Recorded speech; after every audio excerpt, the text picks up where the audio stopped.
दोस्तों आज हम बात करने जा रहे हैं एक ऐसे देश की कि जो दुनिया के सबसे रहस्यमय और अलग अलग दृष्टिकोणों से ताकतवर देशों में से एक है। जी हाँ, हम बात कर रहे हैं नॉर्थ कोरिया की, जिसका असली नाम है democratic people Republic of North Korea. हालांकि इसके नाम में डेमोक्रेटिक और रिपब्लिक शब्द जरूर शामिल है, लेकिन क्या असल में ये देश वैसा है जैसा कि इसका नाम दर्शाता है? आज की इस वीडियो में हम नॉर्थ कोरिया की राजनीति, समाज और यहाँ के धार्मिक हालात के बारे में चर्चा करेंगे, खास तौर पर इस्लाम को लेकर और कुरान को लेकर। तो चलिए जानते हैं नॉर्थ कोरिया के अंदर धार्मिक स्वतंत्रता और इस्लाम के हालात कैसे हैं और क्यों यहाँ किसी भी धर्म को मानना इतना मुश्किल है। दोस्तों भले ही इसके नाम में डेमोक्रेटिक हो, रिपब्लिक हो, लेकिन ऐसा है नहीं, क्योंकि यहाँ पर सिर्फ और सिर्फ एक ही इंसान की चलती है और उस इंसान का नाम है किम जोंग उन। अभी सिर्फ इस इंसान की चलती थी, लेकिन इससे पहले इस इंसान के बाप की चलती थी और उससे भी पहले इस इंसान के दादा की चलती थी। और इस तरह से मानो कि नॉर्थ कोरिया का लगभग पिछले 100 सालों का इतिहास तो ऐसे ही कंप्लीट हो जाता है। यहाँ पर ये बात भी जरूर याद रखिए, यहाँ पर चलने का मतलब ये नहीं है कि जैसे बाकी देशों में बाकी नेताओं की चलती है, बल्कि चलने का मतलब ये है कि ये लोग तो अपने देश की आम जनताओं के लिए मानो एक भगवान मतलब के गॉड बन चुके हैं। और हैरानी की बात तो यह है कि जब बात वाकई असली गॉड की आती है या बाकी दुनिया के अलग अलग जो मशहूर और अहम रिलीजन है उनकी आती है, तो नॉर्थ कोरिया के हालात पूरी तरीके से उल्टे नजर आते हैं। खास तौर से आज की इस वीडियो में हम लोग इस्लाम की ही बात कर लेते हैं। वैसे तो हम जानते हैं कि आजकल दुनिया की राजनीति के हालात ऐसे हैं कि दुश्मन का दुश्मन दोस्त होता है, उसका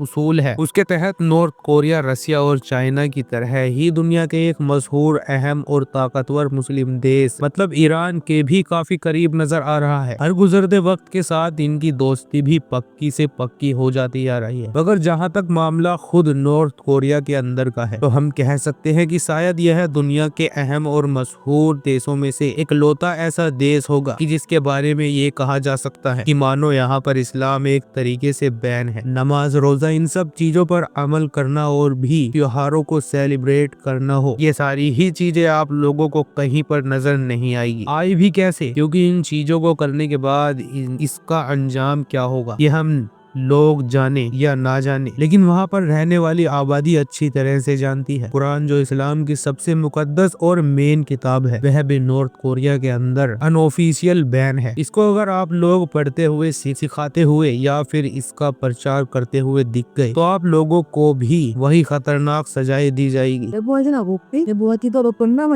कि जो यहाँ पर तौर पर बहुत सारी छोटी बड़ी चीजों के लिए दी जाती है। मतलब कि उम्र कैद की सजा, उसमें भी बुरी तरीके से टॉर्चर किया जाएगा, जुल्म सितम किया जाएगा, और अगर जरा सा भी दिमाग बदला तो हाँ, सूली पर भी चढ़ा दिया जाएगा। क्योंकि यहाँ पर मौत की सजा छोटी छोटी चीजों के लिए भी आम बात है। बात सिर्फ कुरान तक ही खत्म नहीं हो जाती, बल्कि कुरान के अलावा भी अगर आपके घर पर कोई भी इस्लामिक लिटरेचर मिल जाता है या इसी तरह का लिटरेचर किसी और रिलीजन से जुड़ा हुआ भी मिल जाता है और आप उसको पढ़ते हैं, बेचते हैं, छापते हैं या खरीदते हैं, इस तरह की कोई भी एक्टिविटी करते हैं, तो बहुत कम चांसेस हैं कि उम्र कैद की सजा और ज्यादा चांसेस है कि मौत की सजा हो जा सकती है। आपको जानकर शायद हैरानी होगी कि इतना बड़ा देश जिसकी आबादी भी अच्छी खासी है, वहाँ पर एक भी मस्जिद नहीं है और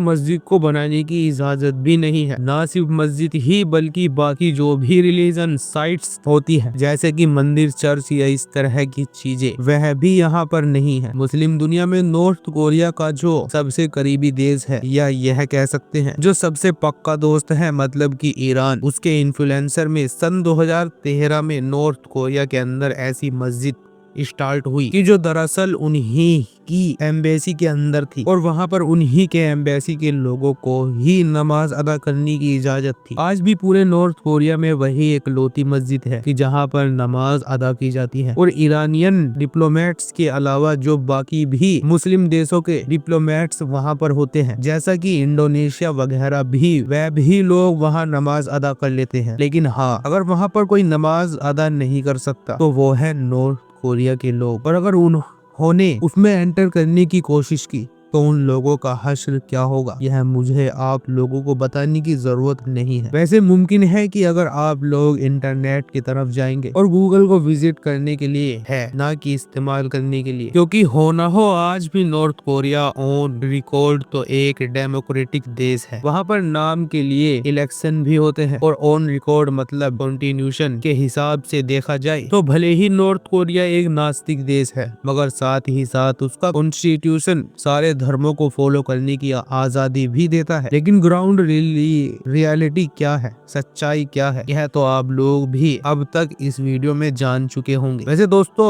वर्थ नोटिसिंग बात ये भी है कि इस्लाम के लिए नॉर्थ कोरिया में हालात हमेशा से एक नहीं थे, बल्कि आपको जानकर शायद हैरानी भी होगी कि नॉर्थ कोरिया या साउथ कोरिया की जो किसी दौर में एक ही हुआ करते थे, ये पूरे एरिया तो इस इलाके के उन खास इलाकों में से एक था कि जहां पर इस्लाम बिल्कुल शुरुआती दौर में ही आ गया था, मतलब शुरुआती 1-2 सदी के अंदर ही, और वह भी बिल्कुल इंडोनेशिया और इंडिया की तरह। यहाँ पर भी इस्लाम की एंट्री ट्रेडर्स मतलब के व्यापारियों के जरिए से हुई थी और उनके बाद इस्लाम यहाँ पर तेजी के साथ परवाना चढ़ा और कम वक्त के अंदर ही यहाँ पर रहने वाले मुसलमानों की आबादी अच्छी खासी हो गई थी। यहाँ पर रहने वाले मुसलमानों ने भी दुनिया के बाकी इलाकों में रहने वाले मुसलमानों की तरह अपने वक्त में मस्जिद वगैरह भी तामीर की थी। बाद में जैसे जैसे यहाँ पर जंगे हुई, खास तौर से शुरुआती हुई मुगलों के हमले से और उनके बाद अलग अलग दौर में जो बड़े बड़े हमले हुए, उनकी वजह से यहाँ पर रहने वाली मुस्लिम आबादी को आसपास के इलाके भी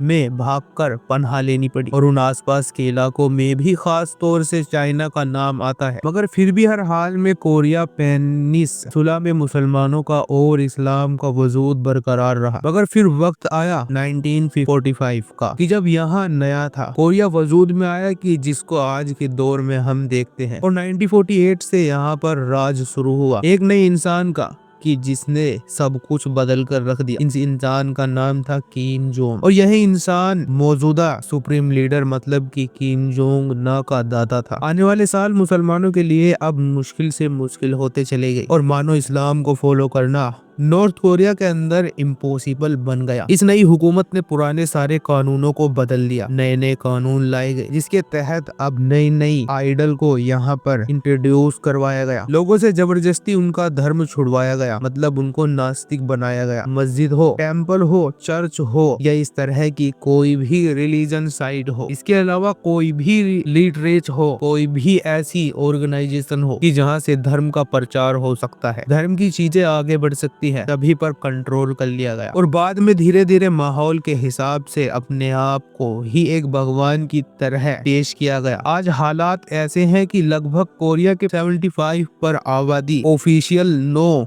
रिलीजन के सेक्शन में आती है, मतलब वे दुनिया के किसी भी रिलीजन को फॉलो नहीं करते। जबकि किम जोंग उन हो या उनके फादर हो या उनके दादा हो, उनकी जगह जगह पर आप लोगों को तस्वीर मिल जाएगी, उनके बड़े बड़े स्टैचू मिल जाएंगे और उनको बिल्कुल वहाँ पर एक गॉड यानी एक भगवान की तरह ट्रीट किया जाता है। नॉर्थ कोरिया के पिछले 60 से 70 साल के इतिहास में सबसे ज्यादा टारगेट मुसलमानों और ईसाइयों को किया गया। ईसाइयों को इसलिए भी टारगेट किया गया क्योंकि वह यहाँ की हुकूमत ने इनको एक वेस्टर्न धर्म के तौर पर देखा। जाहिर है वेस्टर्न वर्ल्ड को तो नॉर्थ कोरिया अपना सबसे बड़ा दुश्मन मानती ही आया है। यहाँ पर रहने वाले जो मुसलमान और ईसाई थे, उनमें से वक्त के साथ कुछ तो वहाँ से भागने में कामयाब रहे, कुछ साइलेंट हो गए, मतलब वह आज भी शायद खुफिया तौर पर अपने रिलीजन को फॉलो करते होंगे, जबकि कुछ शायद कन्वर्ट भी हो गए होंगे, मतलब कि नो रिलीजन के सेक्शन में पहुंच चुके होंगे। नॉर्थ कोरिया जिसकी असली नाम Democratic People's Republic of North Korea है, एक ऐसा देश है जहाँ नाम के बावजूद लोकतंत्र और धार्मिक स्वतंत्रता की कोई जगह नहीं है। ये सिर्फ एक इंसान की हुकूमत चलती है, किम जोंग उन, और इस देश में धार्मिक गतिविधियां पूरी तरह से बैन है, खासकर इस्लाम जिसे नॉर्थ कोरिया से लगभग बैन किया गया है। ईसाई भी यहाँ पर नहीं मिलेंगे। यह कुरान पढ़ना, नमाज अदा करना या किसी भी इस्लामिक साहित्य को रखना मौत की सजा का कारण बन सकता है। नॉर्थ कोरिया में एक भी मस्जिद नहीं है और किसी भी धार्मिक स्थल को बनाने की इजाजत नहीं है सिवाय एक मस्जिद के जो ईरान पाकिस्तान की एम्बेसी में है। इतिहास में इस्लाम कभी इस इलाके में तेजी से फैला था, लेकिन 1948 के बाद जब नॉर्थ कोरिया का गठन हुआ तब से धार्मिक स्वतंत्रता पर कड़ा नियंत्रण लगा और मुस्लिम समुदाय को दमन का सामना करना पड़ा। आज लगभग 75% आबादी खुद को नो रिलीजन मानती है, जबकि परिवार को यहाँ के लोग एक भगवान की तरह मानते हैं। बाकी दोस्तों, आखिर में मैं आप लोगों से